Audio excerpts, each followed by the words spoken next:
السلام علیکم friends, welcome to حناست novels. امید کرتی ہوں آپ سب خیریت سے ہوں گے۔ فرینڈس، جس نے میرے چینل کو ابھی تک سبسکرائب نہیں کیا پلیز اسے جلدی سے سبسکرائب کر دیجئے اور بیل آئیکن کا بٹن کلک کرنا بالکل بھی مت بھولیے گا تاکہ آپ کو آنے والی ہر نئی قسط کی نوٹیفیکیشن موصول ہو سکے۔ تو آئیے بنا وقت ضائع کیے چلتے ہیں آپ کے فیوریٹ ناول جان من کی طرف۔ قسط نمبر 32۔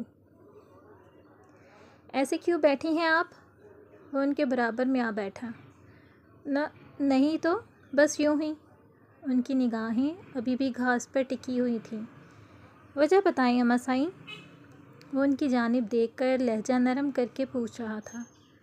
پتہ نہیں کتنی زندگی ہے مزمل، بس اب میں تمہاری خوشی دیکھنا چاہتی ہوں۔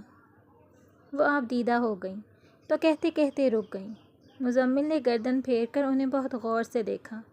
ان کی آنکھیں سرخ ہو رہی تھیں، جس سے محسوس ہو رہا تھا کہ یہ پہلے بھی روتی رہی ہیں۔ اس کا دل کسی نے اپنی مٹھی میں جکڑا اور وہ ان کا ہاتھ پکڑ کر انہیں دیکھ رہا تھا۔ ساریہ بیگم کچھ نہ سمجھتے ہوئے آنکھیں پھاڑے اسے دیکھ رہیں۔ میں خوش ہوں اور آپ بھی من کے لیے دل سے نفرت نکال دیں۔ دیکھنا، آپ کا دل ہلکا ہو جائے گا۔ مجھے آج زمینوں پر جانا ہے، وہاں کوئی قابض ہو رہا ہے۔ جانا ضروری نہ ہوتا تو آپ کے ساتھ وقت گزارتا۔ اپنا خیال رکھیے گا، جلد ہی آپ سے تفصیلی بات کروں گا۔ وہ کہہ کر ان کے ہاتھ کی پشت پر عقیدت سے چومتا ہوا جیپ کی جانب بڑھ گیا۔ کل کی تلخ کلامی کے بعد آصف خان نے اسے مخاطب نہیں کیا تھا۔ وہ چاہتا تو اسے کمرے میں زبردستی لے جا سکتا تھا، لیکن اس نے اس کے ناز نخرے اٹھانے کی بجائے اس کا دماغ ٹھکانے لگانے کا سوچا۔ صبح جب وہ کمرے سے نکلا تو اس نے دیکھا کہ وہ فرش پر سکڑی سمٹی بیٹھی وہیں کونے میں سو رہی تھی۔ شفون کا باریک سا دوپٹہ خود پر پھیلا کر سردی سے بچنے کی کوشش کی گئی تھی۔ اس کے سوئے ہوئے چہرے پر بھی غصے کے آثار نمایاں تھے۔ آصف خان کے چہرے پر مسکراہٹ بکھر گئی تھی، اس کے یوں غصیلے تاثرات والے چہرے کو دیکھ کر۔ جیسے اس نے غور کیا، اس کے چہرے پر اپنی انگلیوں کے نشان دیکھے۔ یقیناً وہ کل رات کے پڑے تھپڑ کے نشان تھے۔ ایک لمحے کے لیے اسے ندامت نے گھیر لیا۔ دل نے دہائی دی کہ وہ آگے بڑھ کر اپنے دیے گئے زخموں پر اپنے لبوں سے مسیحائی کر دے، اس سے پہلے کہ وہ اپنے جذبات سے مغلوب ہو کر اپنے دل کی بات پر عمل پیرا ہوتا۔ اس کے بجتے ہوئے موبائل میں اس کی توجہ اپنی جانب مبذول کرائی۔ وہ جی بھر کر بدمزہ ہوا تھا اور کال کٹ کرتے ہوئے لمبے لمبے ڈگ بھرتا ہوا وہاں سے باہر نکل گیا۔ سرکار کچھ کریں، نہیں تو وہ شمشیر چودھری میری زمینیں ہڑپ کر جائے گا۔ میں غریب بندہ ہوں، میری تو روزی روٹی کا ذریعہ ہی ان زمینوں پہ اگنے والا اناج ہے۔ اسلم ہاتھ جوڑے آصف خان کے سامنے کھڑا تھا۔ کتنی بار بولا ہے اسلم، یہ ہاتھ مت جوڑا کرو، تم لوگوں کے کام آنا میرا فرض ہے۔ اور دوسری بات، تم پریشان مت ہو، مجھے تمہاری زمینیں بچانے کے لیے جو کرنا پڑے کروں گا، تم فکر مت کرو۔ اس کے کندھے کو تھپتھپا کر اس نے حوصلہ دیا۔ کرم دین، کوئی اور مسئلہ تو نہیں؟ اسلم کے جانے کے بعد اس نے پاس کھڑے کرم دین کو بلوا کر پوچھا۔ نہیں خان، ابھی کوئی اور نہیں ہے۔ نظر جھکائے وہ ہاتھ باندھے مؤدبانہ انداز میں بولا۔ ٹھیک ہے، پھر میں گھر جا رہا ہوں، کوئی مسئلہ ہو تو بتا دینا مجھے۔ آنکھوں پہ گلاسز لگا کر وہ اپنی گاڑی میں آ بیٹھا اور گاڑی کا رخ گھر کی طرف موڑ دیا۔ اتنے دنوں کے رکے ہوئے تمام کاموں کو نپٹایا، زمینوں کو معاملات دیکھتے ہوئے اسے صبح سے شام ہو گئی تھی۔ ایک تھکان زدہ دن گزار کر وہ واپس گھر آیا۔ صفا نے اپنے گیلے بالوں کو تولیہ سے جھٹک کر کھڑکی کے پردے برابر کیے۔ اس نے دیوار کی گھڑی پر وقت دیکھا تو 6:30 ہونے کو تھے۔ وہ کبھی بھی آنے والا تھا۔ اس نے بال سکھائے اور اپنا بڑا سا دوپٹہ سر پر رکھ کر اپنے آپ کو بھی اس میں چھپا دیا۔ سائے لمبے ہو رہے تھے، آج معمول سے کچھ کم سردی تھی۔ صفا نے آگے بڑھ کر کھڑکی کے دونوں پٹ کھول دیے اور جھولنے والی کرسی کو کھڑکی تک گھسیٹ کر لے آئی۔ بچے ساتھ والے کمرے میں اپنے کھلونوں سے کھیل رہے تھے۔ واحد اور وانیہ کو آپس میں کھیلنے کی عادت تھی۔ وہ کھلونوں سے آپس میں کھیل رہے تھے۔ صفا ان کی طرف سے مطمئن تھی۔ دن کی تھکن اس نے کرسی پر جھولتے جھولتے نکال دی۔ اس کے خوابوں کو سید غزان شاہ نے آج مکمل کر دیا تھا۔ وہ اب غزان شاہ کو سوچنے لگی۔ یقیناً وہ اس کی بن مانگی دعا تھا۔ وہ یوں ہی سید غزان شاہ کو سوچنے میں محو تھی کہ گاڑی کے ہارن کی آواز آئی۔ اس آواز کو وہ ہزار شور کے درمیان میں بھی پہچانتی تھی۔ اس نے پیروں میں چپل پہنی اور تیزی سے نیچے بھاگنے لگی۔ وہ آج کہاں خود کو گم کر لے، وہ سوچنے لگی۔ حویلی کا گیٹ کھلنے کی آواز آئی اور صفا اپنی انگلیوں کے ناخنوں کو دانتوں کے بیچ رکھتی اپنا دماغ چلانے لگی۔ وہ آج صبح سے اسے چھوڑ کر نہیں جا رہا تھا۔ بہت مشکل سے صفا نے اسے سردار سبحان شاہ اور سردار حاکم شاہ کے پاس ڈیرے پر بھیجا تھا۔ اسے پتہ تھا کہ واپسی پر بھی وہ اسے کل رات کی طرح ہی تنگ کرے گا۔ کل رات کے بارے میں سوچتے ہوئے صفا کے چہرے پر گلال ٹوٹ کر بکھرا تھا۔ وہ جھینپتے ہوئے اپنے ہاتھوں سے چہرہ چھپا گئی۔ اس نے غزان شاہ سے چھپنے کا سوچا۔ بچپن میں بھی وہ ایسے ہی چھپ جایا کرتے تھے اور پھر ایک دوسرے کو ہر کمرے میں ڈھونڈا کرتے تھے۔ وہ باہر نکلی۔ اس نے ایک کمرہ دیکھا جو پرانا اسٹور روم تھا۔ وہ اس کے اندر گھس گئی۔ آہستہ سے دروازہ بند کیا تاکہ آواز نہ پیدا ہو۔ وہ اسٹور روم اندر سے بہت بڑا تھا۔ اس نے بلب دیکھا تو اس کا بٹن ڈھونڈنے لگی۔ دروازے کے برابر میں ہی وہ بٹن موجود تھا جسے اس نے آن کر دیا۔ روشنی ہوئی اور اسے وہاں موجود سامان دیکھنے میں آسانی پیدا ہو گئی۔ اس نے وہ نیلا بیگ دیکھا جس میں البم تھی جو پرانی تصاویر سے بھری ہوئی تھی۔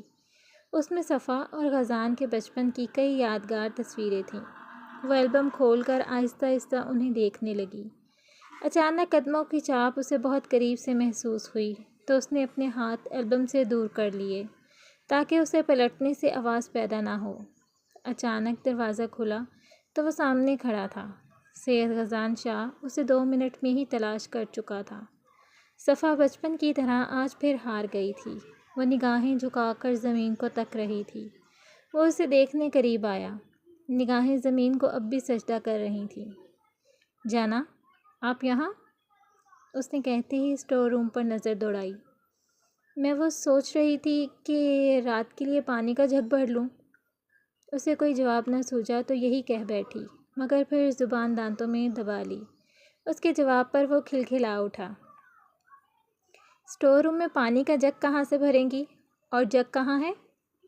اس کی جھکی پلکوں پر نظریں جمائے ہوئے اس نے مسکرا کر پوچھا تھا۔ وہ جانتا تھا وہ جھوٹ کیوں بول رہی ہے، مگر وہ یہ نہیں جانتی تھی کہ اس کے سامنے سید غزان شاہ کھڑا تھا جو اس کی رگ رگ سے واقف تھا۔ مجھے دیکھ کر جتنا مرضی خود کو چھپا لو جانا، مگر تمہارا غاز تمہیں آج کی طرح ہمیشہ ڈھونڈ نکالے گا۔ وہ زمائنی انداز سے مسکرایا۔ صفا نے نچلا لب دانتوں تلے دبایا۔ چہرہ ہنوز جھکا ہوا تھا۔ کیا آپ اپنا چہرہ اوپر کریں گی؟ اس نے اپنی تڑپ ظاہر کرنی چاہی۔ صفا کا دل زور سے دھڑکنے لگا۔ کیوں؟ اس نے ہکلاتے ہوئے جھکی نظروں سے پوچھا۔ وہ اس کو آنکھوں کے ذریعے خود کو اس کے دل میں اتارنا چاہتا تھا۔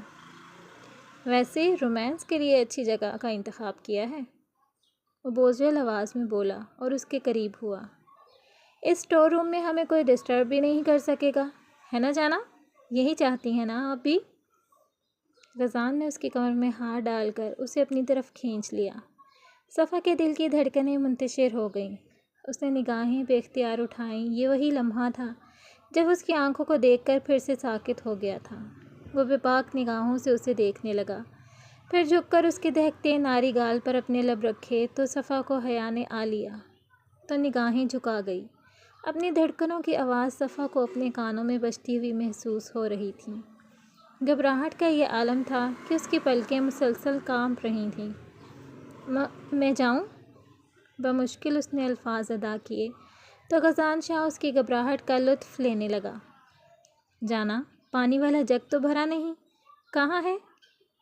وہ مسکراہٹ چھپاتا ادھر ارد گرد ایسے دیکھنے لگا جیسے واقعی پانی والا جگ ڈھونڈ رہا ہو۔ صفا نے گھبراہٹ کے عالم میں اسے دیکھنے سے گریز کیا۔ مجھے جانے دیں۔ اس کی آواز غزان کے کانوں میں پڑی تو وہ مسکرا دیا۔ جانا، میں نے کب روکا ہے؟ تنہائی کا بندوبست کر کے پہلے خود مجھے بہکاتی ہو، پھر خود ہی مکر جاتی ہو۔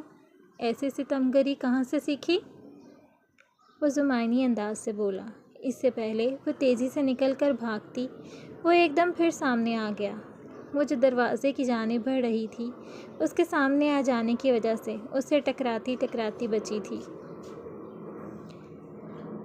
مزمل شاہ کے زمینوں پر چلے جانے کے بعد اس نے بچے کام نپٹائے، پھر گھر اپنی اماں کو کال کرنے کا سوچا۔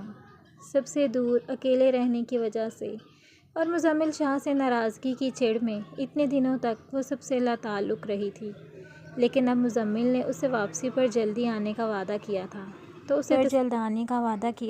اسے تسلی ہوئی، ورنہ اسے لگا تھا کہ اب صرف وہ رات کو لیٹ ہی آیا کرے گا۔ اب اس کا دل کیا گھر پہ سب سے بات کرنے کو۔ اس نے سب سے بات کی، پھر وہیں بیٹھی رہی، باہر نہیں نکلی، حتیٰ کہ کھانا کھانے کے لیے بھی نہیں۔ دوپہر سے اب تک وہ ساریہ بیگم کے ڈر سے روم میں بیٹھی تھی، ہمت نہیں تھی باہر جانے کی۔ رات 1:30 بجنے کو تھے مگر وہ اب تک نہیں آیا تھا۔ من بے بسی سے رو دی، مطلب اس نے جھوٹ کہا تھا اس سے، جھوٹا دلاسا دے کر گیا تھا وہ اسے کہ وہ آئے گا، مگر اب تک نہیں آیا تھا۔ تو کیا وہ کل اپنے مطلب سے آیا تھا اس کے پاس؟ وہ جتنا اسے یاد کر رہی تھی اتنا رونا آ رہا تھا اسے۔ تبھی روم کا دروازہ اچانک زور سے بجنے لگا۔ من کے منہ سے چیخ نکلی، وہ ڈر کر اٹھتے ہوئے دروازے سے دور ہوئی جو مسلسل بج رہا تھا۔ خوف سے وہ بالکل سفید پڑنے لگی تھی، رونا الگ آ رہا تھا، جبکہ دروازہ بنا رکے بجے چلا جا رہا تھا۔ من ایسی ہی تھی، اپنی بات جب اپنوں پر آئے تو حد درجہ بہادر، لیکن جب خود پر آئے تو یوں ہی ڈرپوک بن جاتی تھی۔ اپنے حق میں لڑنا نہیں آتا تھا اسے۔ وہ روتے ہوئے دعائیں پڑھنے لگی، کچھ سمجھ نہیں آ رہا تھا کہ کھولے یا نہ کھولے۔ تبھی دروازہ بجنا اچانک رکا تھا، پھر کوئی لاک کھولنے لگا۔ من ڈر کر جلدی سے چھپنے کی جگہ ڈھونڈنے لگی، مگر تب تک دروازہ جھٹکے سے کھلا تھا۔ وہ خوف سے چیختے ہوئے منہ کو دونوں ہاتھوں سے چھپا گئی کہ رات کے اس پہر کون آئے گا۔ وہاں کہیں پہ ساریہ بیگم کی کوئی نئی چال تو نہیں؟ اسے مزمل سے دور کرنے کے لیے وہ ان کا سامنا نہیں کرنا چاہتی تھی، تاکہ نہ سامنا ہو اور نہ ہی وہ اسے پھر سے کوئی دھمکی دے کر ڈرائیں۔ جانے من۔ کچھ دیر بعد مانوس سی آواز پر اس نے چہرے سے ہاتھ ہٹایا۔ سامنے سید مزمل شاہ کو کھڑا دیکھ اسے جھٹکا لگا تھا۔ کیا ہوا ہے؟ اس کا آنسوؤں سے بھیگا چہرہ دیکھ کر مزمل تشویش سے اس کے پاس آیا۔ ابھی وہ اسے کندھوں سے تھاما ہی تھا کہ من اسے دھکا دیتے ہوئے دور ہوئی۔ ہاتھ مت لگائے مجھے، وہ چیخ کر بولتے ہوئے روئی تھی۔ مزمل حیران تھا اس کے عمل پر۔ جانے من، کیا ہوا؟ اس طرح کیوں رو رہی ہو؟ وہ بولتے ہوئے اس کے قریب آ رہا تھا، جبکہ من روتے ہوئے اپنے قدم پیچھے کی طرف لینے لگی۔ برے ہیں آپ، بہت برے، نہیں کرنی مجھے آپ سے کوئی بھی بات۔ کیا کہا تھا آپ نے کہ شام کو جلدی آئیں گے، مگر جاتے ہی اس طرح لا تعلق ہو گئے کہ فون تک بند کر لیا۔ ایک بار بھی نہیں سوچا کہ مجھ پر کیا گزرے گی۔ دوپہر سے جتنا وہ ڈری تھی اب اس پر اپنی بھڑاس نکالنے لگی۔ دوسری طرف اس کی بات سے سید مزمل کے چہرے پر مسکراہٹ در آئی۔ اچھا، تو مطلب تم مجھے مس کر رہی تھی؟ پیچھے دیوار ہونے کی وجہ سے وہ رکی تھی۔ تبھی مزمل نے دونوں ہاتھ دیوار پر من کے ارد گرد رکھے، اس کا راستہ بلاک کرتے ہوئے شرارتاً پوچھا۔ جی نہیں، اتنے اچھے نہیں ہیں آپ کہ آپ کی یاد آئے مجھے۔ من اپنا رونا بھول کر اس کی بے باک نظروں سے بوکھلاتے ہوئے چہرے پر مصنوعی خفگی سجائے کہنے لگی۔ تو پھر اتنا غصہ کس لیے؟ اگر میں نہ بھی آتا تو تمہیں کیا فرق پڑنا تھا؟ سید مزمل نے لہجے کو بے پرواہ بناتے ہوئے شانے اچکا کر بے نیازی سے کہا۔ من نے سرخ آنکھوں سے اسے دیکھا۔ مزمل کو اس کی نشیلی بھیگی آنکھیں ہمیشہ گھائل کر دیتی تھیں، اور آج بھی وہی ہوا۔ وہ اس کی بھوری آنکھوں میں دیکھے چلا گیا۔ تبھی من نے غصے میں اس کا ایک بازو کی زنجیر کو اپنے گرد سے ہٹانا چاہا۔ پہلی کوشش میں وہ من کو کوئی لوہا لگے، جھنجھلا کر وہ مسلسل اسے ہٹانے کی کوشش کرنے لگی، مگر اگلے ہی پل اس کی جان ہوا ہوئی جب مزمل نے دوسرے ہاتھ سے دوپٹہ ہٹا کر اس کے کندھے پر سے فراک کھسکائی۔ وہ ساکت سی اس کے عمل کا سوچ رہی تھی، کہیں وہ پھر سے نہ شروع ہو جائے۔ یہ سوچ اس کا چہرہ سرخیاں چھلکانے لگا۔ اچانک اپنے کندھے پر اس کا نرم گرم لفظ محسوس کر کے اپنے لب دانتوں میں دبا گئی۔ وہ مکمل زور لگا کر اس کا بازو ہٹانے کی ناکام کوشش کرنے لگی تو دوسری طرف مزمل نے کندھے سے گردن تک کا سفر طے کیا تھا۔ پھر نرمی سے اس نے من کا چہرہ اپنی طرف کیا۔ اس معصوم حسن کے آگے وہ بے خود سا ہونے لگا۔ نہیں، اسے اپنے لبوں پر جھکتا دیکھ من نے جلدی سے کہا۔ اس ستمگر کی قربت جان نکالتی تھی۔ اس کی گھبرائی آواز پر سید مزمل رکا تھا اور اس کے آنسوؤں سے بھیگے سرخ چہرے کو دیکھنے لگا۔ پھر آہستگی سے بازوؤں میں اس کے نازک وجود کو بھرا۔ من اس کے سینے پر سر رکھے سختی سے آنکھیں میچے ہوئی تھی۔ اسے بٹ پر لٹا کر مزمل اسی کے ساتھ لیٹ گیا۔ پھر اسے اپنے حصار میں لیتے ہوئے آنکھیں مون کیا۔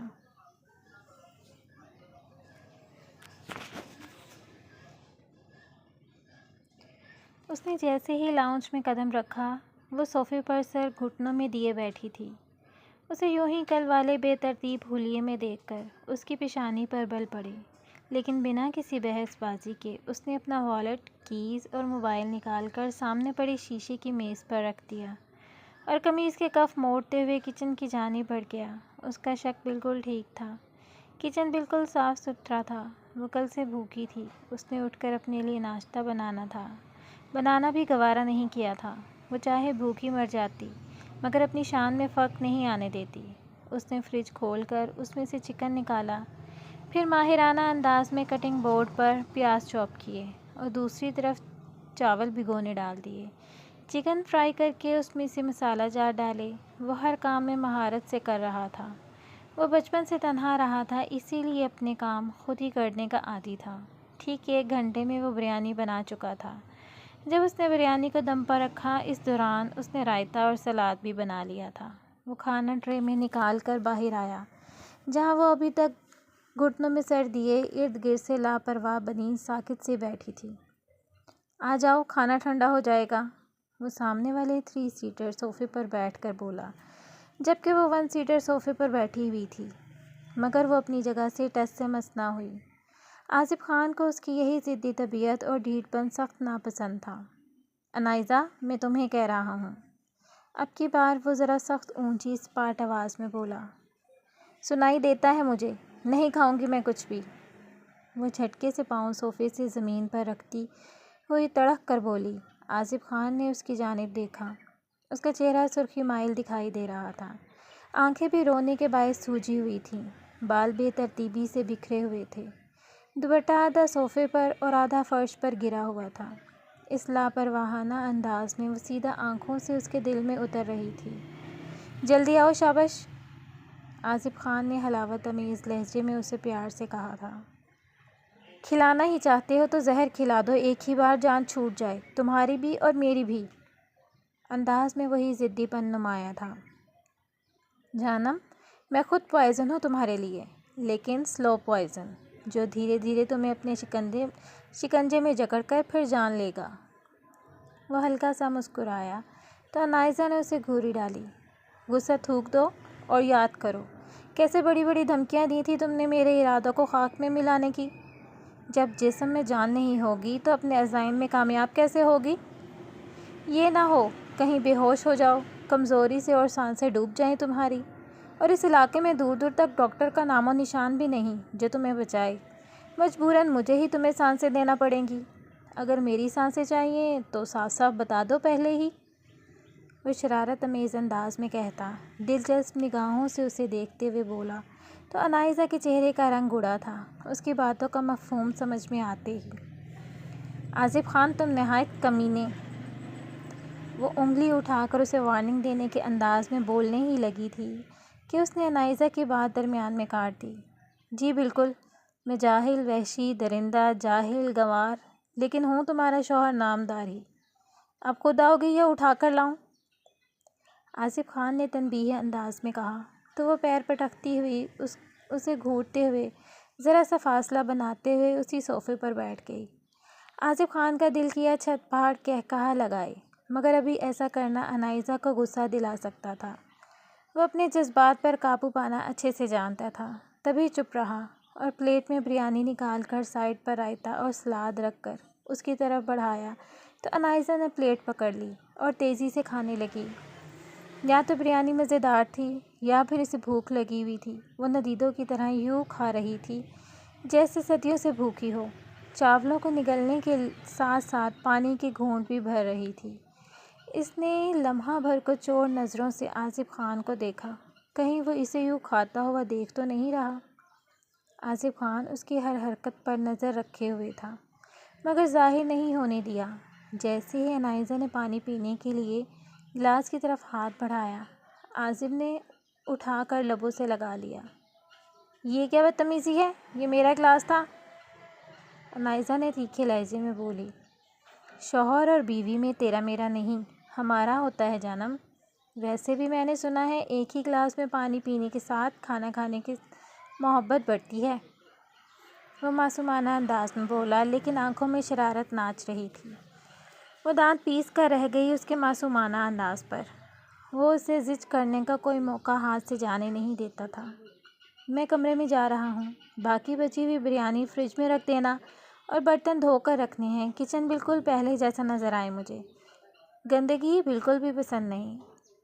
وہ اسے باور کرواتے ہوئے جانے لگا، پھر پلٹا، اور ہاں، چائے بنا کر کمرے میں لے آنا۔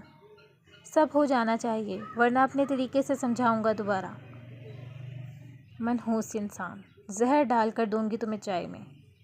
اس کے جاتے ہی وہ منہ میں بڑبڑاتی ہوئی برتن سمیٹنے لگی۔ جیسے تیسے برتن دھوئے، پھر چائے بنانے لگی۔ اس نے جان بوجھ کر عجیب و غریب چائے بنائی تھی، ورنہ اسے چائے بنانی آتی تھی۔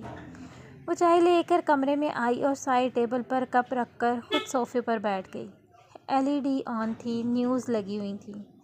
جیسے ہی آصف خان نے کپ اٹھا کر ایک گھونٹ بھرا، اسے لگا جیسے چینی کا پورا ٹرک بھر کر اس کپ میں گرا دیا گیا ہو۔ اس کی زبان چپکنے لگی تھی چینی کی مقدار سے۔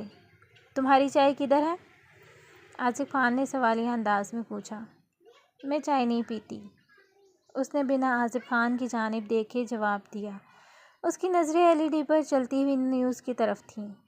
ادھر آؤ۔ اس کے بلانے کے انداز پر وہ تل ملائی۔ تل ملاتی ہوئی اٹھی اور اس کے پاس جا کر کھڑی ہو گئی۔ کیا ہے؟ وہ تڑک کر بولی۔ جانم، ابھی بتاتا ہوں۔ اس نے انائزہ کی کلائی سے تھام کر اسے اپنے قریب بستر پر گرایا۔ کیا فضولیات ہیں یہ؟ وہ جھٹپٹاتے ہوئے شعلہ وار نگاہوں سے اسے دیکھ کر بولی۔ اسے فضولیات نہیں، پیار کہتے ہیں جانم۔ بہت نہ سمجھ ہو، ہر معاملے میں سب کچھ سکھانا پڑے گا۔ وہ دلکش سا مسکرایا۔ میں نے اپنے حصے کی چائے پی لی ہے، اب تمہاری باری۔ اس نے چائے والا کپ اٹھایا۔ میں چائے نہیں پیتی، انائزہ نے چہرہ پیچھے کیا۔ لیکن آج پینی پڑے گی کیونکہ میں پلا رہا ہوں۔ اس کے درشت آواز میں کہنے پر انائزہ نے ہتھیار ڈال دیے۔ اچھا، پیتی ہوں۔ اس نے آصف خان کے ہاتھوں سے پینے کی بجائے خود پینے کو ترجیح دی، اور کپ جیسے ہی منہ سے لگایا، اسے لگا کوئی انتہائی بد ذائقہ میٹھا قسم کا سیرپ پی لیا ہو۔ اسے یوں لگا جیسے سب کچھ باہر آ جائے گا۔ اسے وامٹنگ آنے لگی۔ وہ سرعت سے واش روم کی جانب بھاگی۔ آئندہ ایسی حرکت کرنے سے پہلے اس کا انجام کیا ہوگا سوچ لینا۔ وہ منہ دھو کر باہر آئی تو آصف خان کی سرد تھرتھراتی ہوئی آواز اس کی سماعتوں سے ٹکرائی۔ ساتھ ہی اس نے کمرے کی لائٹ بند کر دی تھی اور خود بستر پر پھیل کر سو گیا، جبکہ انائزہ چلتی ہوئی صوفے کی جانب آئی اور وہیں لیٹ کر آنکھوں پر بازو رکھ کر لیٹ گئی۔ ڈیئر ریڈرز، کیسی لگی آپ کو آج کی کیس؟ کمنٹ سیکشن میں اپنی رائے سے ضرور نوازیے گا۔ Thank you so much for ایوری تھنگ۔ اپنا بہت سا خیال رکھیے گا۔ جلدی ملتے ہیں نیکسٹ کیس کے ساتھ۔ اللہ حافظ۔